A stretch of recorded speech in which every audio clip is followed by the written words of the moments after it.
today. I have my friend Averie here. Averie and I met through my trainer, and we've been fast friends since. Very fast.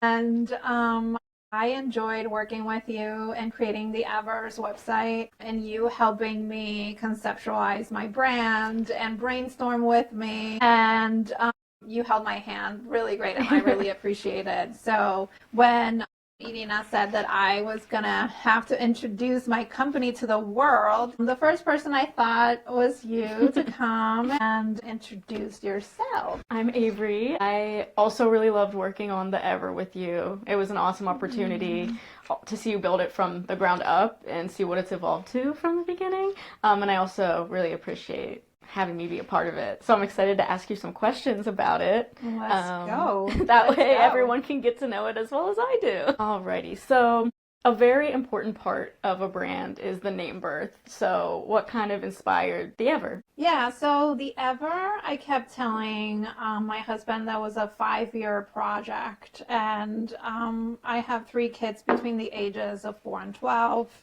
And when my first one was born, I was already taking notes and writing all these notes on a notebook, and it kept delaying and delaying. And then I had my second child, who's a daughter, and then I had my third child, which was another daughter, and then the pandemic ensued while I was pregnant. So it's been kind of like a delay after delay after delay. I had the chance to pick up that notebook and bring this to life. And when I was ready to open a bank account and a name and had like an LLC, which was like surreal. It was at this party that my friend invited me to. It was a winter solstice party, and she had this very like cute wreath full of snow, and we were doing intentions on the new year and what we were gonna do. And it was freezing and taking forever, and I kept telling myself, it's taking forever. And then something lit up, and I was like, the Ever, that's the name. That's the name. And I came home, I started looking for all the handles and all the things, and that's how it came. Very cool. I love that story. So at the very beginning, when the Ever was just an idea, what ideas and purposes moved you from it being that idea in your head and it turned into a catalyst to making it a reality? Well, so I think that this is the time when we met, and I had all this inward stuff from all the notes that I had been taking and all of the things that I was imagining in my head, and I kind of needed someone to bounce these ideas back. This process of inquiry and questions and deep thinking. And I think that was the base of and the foundation that I used to then move and use that as a catalyst to become the Ever. Very cool. And then you started bringing all these beautiful things into the studio, and it became kind of a visionary in there. So talking about like aesthetics and mood boards and things like that you put together, what inspired you for the aesthetic, and why did the elements like incorporated in the mood boards and the visuals, why were they fitting for the Ever? The things that I put on the mood board were extremely, extremely significant things that I had collected through time in my head and in my little notebook. And they were also things that were meaningful to Pittsburgh, to home Puerto Rico. And they were things that, because they were from special places in my life, they had meaning for me to like push the visual into reality. So we had bridges and shells, which, you know, where they're from. You have the museum glass cases and the dioramas and all of these things that were deeply rooted from showcasing something. The beautiful botanical garden that we put there, the conservatory, and all of that stuff really was meaningful to me. Very cool. How have your previous experiences inspired and prepared you for this journey with your studio? Oh my God. So I started in advertising, and it really wasn't a great fit for me. I worked there for about a year, and I was just realizing that the fast world of advertising wasn't a very good fit for me. I needed something that stimulated me a little bit more intellectually, and I also always loved editorial, even when I was going to school. So I finally got my dream job of working at a newsroom. And when you work at the newsroom, it's very cool because it has the many layers of design within their system. So you have the photographers and the art direction, and you have the actual system of the newsroom and how it moves, and thinking about that and making it more efficient for your team, and consistently meeting for editorial meetings, and the calendar and the this and the that. And it really, really helped me shape who I am today, but it also helped me shape who I am as a professional, especially being in this very, very special period of time called the newsroom convergence. And we were trying to basically transfer from a print model into a digital model. And there wasn't really a right or wrong way to do it, but there was always that thirst to seek for ways on how to make it work, and seeing how the people would perceive it, the audience. So that is kind of like my mentality when I started the Ever, was that I'm going to be thirsty to adapt to the new times, which is kind of like the new convergence between, if you think about it, between craft and technology and advanced technology. So I'm pretty psyched about that. Very cool. Yes, that sounds like great experience for kind of the times we're in where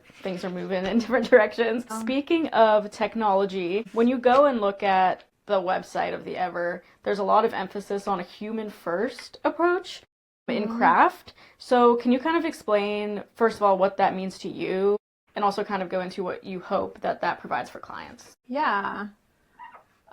So in design, there's something called human-centered design, and we always have to produce work, whether it is for experiences, or digital, or for print, or for anything. We need to think about how the human really experiences those things, because that is your audience. What do you think is the human first approach in branding, and why is that important in that specific way you move through design? Yeah, so in branding, it's very interesting because it goes back to really understanding that humans make meaning of life out of stories and narratives. This is the Bible. This is like the books we read. This is everything. So we make sense out of these stories, and that's just the way it works. So with branding, that's exactly what I try to do, is to literally make a story and a narrative of your brand and turn it into a visual expression of that story. Yeah.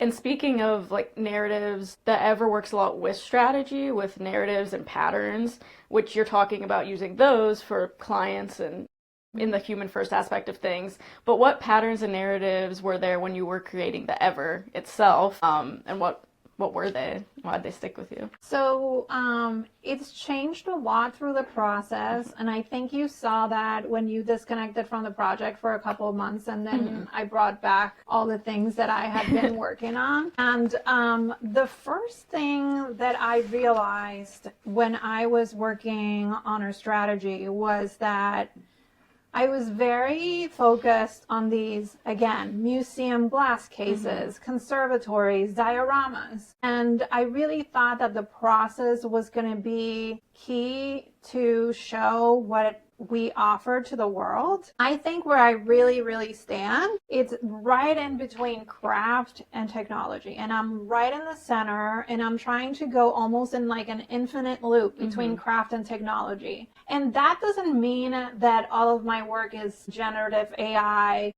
or that it lacks that human connection, or that it looks like a painting and not a design. No. What I'm trying to tell you is that I use technology as just a tool to accomplish all the things, from concept to managing it to the tools that you can use after I hand in your work to keep going, because we all don't have $1 million budget. Right. So I just really stand there firmly.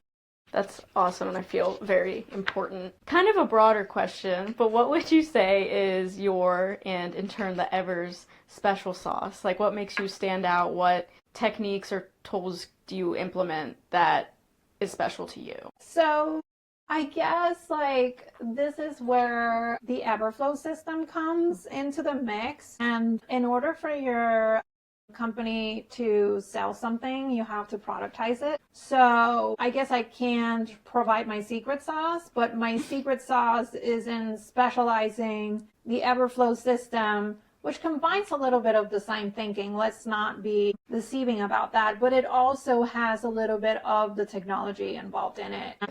Yeah, we talked a little bit about how kind of strategy evolved throughout the process. But when it comes down to like tone, when we sat down to start writing the website and working on it, you really wanted to stick with a tone that felt human and natural, but one that also kept up with the current climate around technology.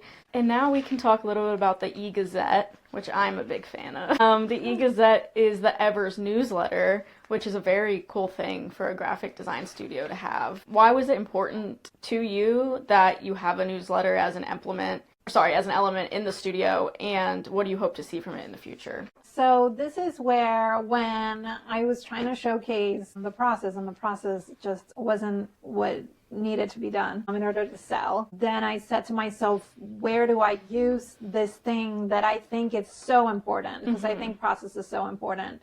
So then I told myself, well, if process is important and editorial narrative is my kind of like jam, then is there a way that I can have fun, talk to writers all the time, which is my favorite, hire you to write an essay on literature and birds and the meaning of birds in literature, and really try to have an excuse to talk on the things that a potential client might be interested, or products that some of my audience would be interested in seeing. So yeah, I would say that it was a no-brainer, and it's something that, coming from a newsroom, came super natural to me, and I can't wait to keep doing it. Yeah, can't wait. I think it really puts out your creativity. I knew it was going to be good, but I was just blown away seeing the first issue of it. So definitely take a look at it. And I think those are all the questions I have for you.